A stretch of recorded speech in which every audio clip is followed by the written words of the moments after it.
Hello everyone and नमस्ते। आप सभी का एक बार फिर से स्वागत है रूहानी किस्से में। तो कैसे हैं आप सब? आशा करती हूँ आप सभी लोग अपने अपने जीवन में मस्त, खुश, स्वस्थ और व्यस्त होंगे। आज मैं आप लोगों के एंटरटेनमेंट के लिए एक और सत्य घटना लेकर आ गई हूँ। तो दोस्तों, मैं आप सभी लोगों से कहना चाहती हूँ कि जब भी हम कोई जर्नलिस्ट के बारे में सुनते हैं तो हमें लगता है कि ये वो व्यक्ति होता है जो न्यूज़, इवेंट और इन्फॉर्मेशन को रिसर्च करता है, लिखता है और मीडिया जैसे न्यूज़पेपर, मैगजीन्स, टीवी या ऑनलाइन प्लेटफॉर्म पर पब्लिश करता है। यही होता है ना जर्नलिस्ट का काम, कि वो सारी दुनिया के घटनाओं को लोगों तक पहुंचाए, सच्चाई को दिखाए और लोगों को इन्फॉर्म्ड रखे। लेकिन यार, उनके साथ भी ना बहुत कुछ घटित होता है। और ये कहानी मेरी एक दोस्त जो जर्नलिस्ट है उसी ने सुनाई थी। तो कहानी शुरू करने के पहले मैं आप सभी लोगों से कहना चाहती हूँ कि अगर आप लोगों को भी ट्रू घोस्ट स्टोरीज और चिलिंग टेल्स सुनना पसंद है तो प्लीज़ मेरे चैनल को रूहानी किस्से को सब्सक्राइब करना ना भूलिए। तो चलिए आज की कहानी शुरू करते हैं। दोस्तों, आज जो कहानी मैं आपको सुनाने जा रही हूँ वो एक ऐसे गांव की है जो अब एक अफसाना बन चुका है। राजस्थान के कोने में छुपा हुआ था एक छोटा सा गांव जिसका नाम था खंड गांव। पहली नज़र में ये गांव बिल्कुल आम लगता है। कच्ची गलियां, मिट्टी के घर और एक पुराना बरगद का पेड़ गांव के बीचों बीच खड़ा है। पर यहाँ एक अजीब बात होती थी जो किसी की समझ से बाहर थी। लोग यहाँ एक अजीब बीमारी का शिकार होते जा रहे थे। उन लोगों की सांस धीरे धीरे रुकती रहती और फिर वो लोग उस बरगद के पेड़ के नीचे जाकर सिर्फ राख बन जाते थे। ये कहानी मेरी एक दोस्त की जुबानी है जो खुद वहां जाकर इस कांड का हिस्सा बनी थी। मैं आपको उसका नाम नहीं बता सकती, लेकिन आप समझ जाएंगे कि उसने क्या देखा और महसूस किया था।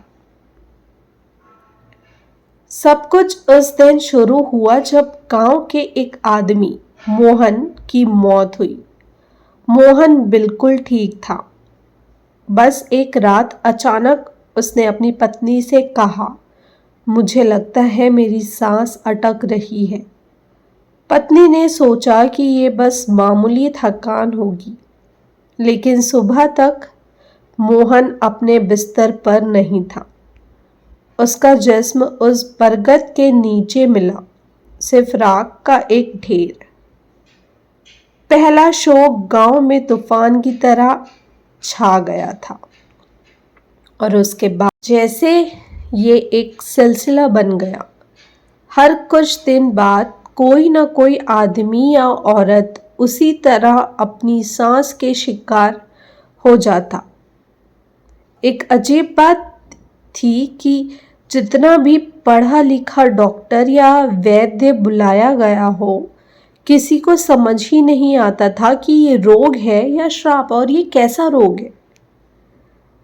गांव के लोग डरते थे, पर सबसे ज्यादा डरा देने वाली बात ये थी कि लोग अपनी आखिरी सांस लेने से पहले कहते थे, वो मुझे बुला रहा है। पर ये वो कौन था, किसी को नहीं पता। दोस्तों, ये बरगद का पेड़ ऐसे ही नहीं था। इस पेड़ को लेकर गांव में एक पुरानी कहानी थी।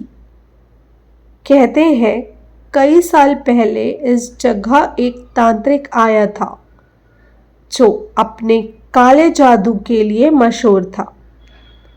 उसने लोगों के सामने अपने काले जादू का प्रदर्शन करते हुए कहा था, मैं यहाँ एक ऐसी चीज़ छोड़ रहा हूँ जो इस गांव के लोगों को हमेशा याद रहेगी।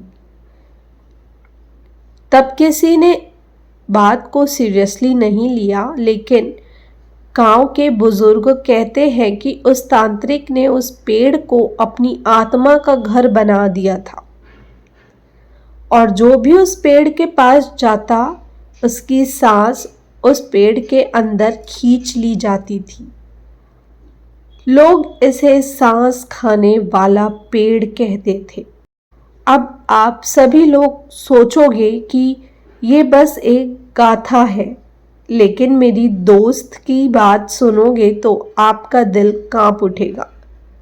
वो एक जर्नलिस्ट थी और उसने सोचा कि ये सब बस अफवाह है। उसने डिसाइड किया कि वो गांव जाकर सब कुछ अपनी आंखों से देखेगी। गांव पहुंचते ही उसने देखा कि लोग अपने घरों से बाहर नहीं निकलते। बरगद के आसपास एक मौन था जो कानों में चुभता था। उसने कुछ लोगों से बात करने की कोशिश की, लेकिन सभी का जवाब एक ही था, आप यहाँ से चले जाएं। जितना दूर जाएंगी उतना बेहतर होगा। लेकिन उसकी क्यूरियोसिटी उसे रोक नहीं पाई। एक रात वो अपने कैमरे के साथ उस पेड़ के पास जा पहुंची। जैसे ही वो पेड़ के करीब गई, उसे महसूस हुआ कि हवा एकदम ठंडी हो गई है। उसने कैमरा ऑन किया और रिकॉर्ड करना शुरू किया। तभी एक अजीब सी आवाज उसके कान में आई, एक दर्द भरी चीख जो जैसे किसी और दुनिया से आ रही हो। उसने देखा कि पेड़ की शाखाओं से कुछ अनदेखी परछाइयां हिल रही थी, जैसे कोई उसके अंदर छुपा बैठा हो। और फिर उसका कैमरा खुद ब खुद बंद हो गया। उस रात मेरी दोस्त के साथ जो हुआ वो उसे जिंदगी भर नहीं भूल सकती। सुबह तक उसने देखा कि उसकी अपनी सांस रुक रही है। डर के मारे वो वहीं से भाग गई और शायद उसी वजह से वो बच गई। पर उसके बाद उसने कभी उस गांव का नाम तक नहीं लिया। आपको लगता होगा कि ये कहानी बस पुरानी किताबों तक सीमित है, लेकिन खंड गांव का पेड़ अब भी वहां खड़ा है।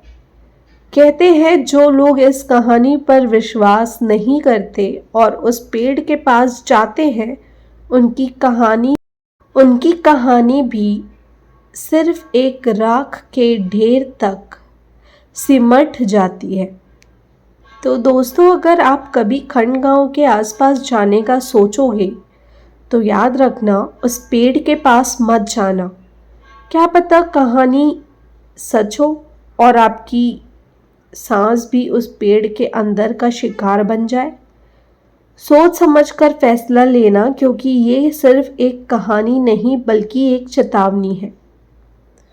तो दोस्तों, इतनी ही थी आज की कहानी और कहानी की सीख।